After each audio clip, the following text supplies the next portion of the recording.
Hey hi friends, welcome to my channel. So ఈరోజు తమ్మునేలు చూసారు కదండి, ఈజీ అండ్ టేస్టీ చింతపండు చారు ఎలా చేసుకోవాలో ఈ వీడియోలో చూద్దాం. And don't forget to subscribe to my channel and do like, share, comment on below.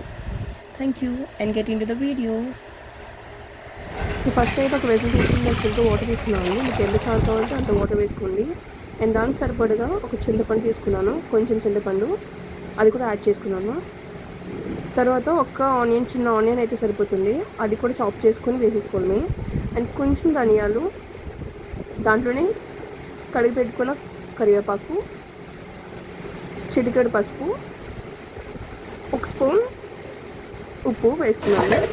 So lid పెట్టేసుకొని కొంచెంసేపు మరిగినివ్వాలండి. సో ఇలా మరిగిన తర్వాత, ఇలా బాగా మరిగిన తర్వాత చిన్న బెల్లం ముక్క వేసుకున్నాను స్వీట్నింగ్ కోసము.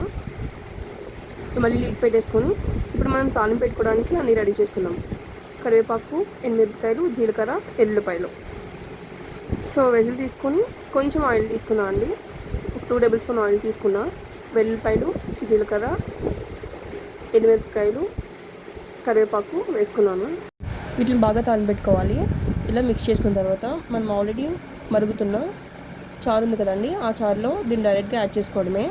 ఇలా మరిగిన చారులో మనం ఆల్రెడీ తాలింపు పెట్టుకున్న తాలింపు వేసేసుకున్నాను. సో ఈజీగా చింతపండు చారు రెడీ అయిపోయిందండి.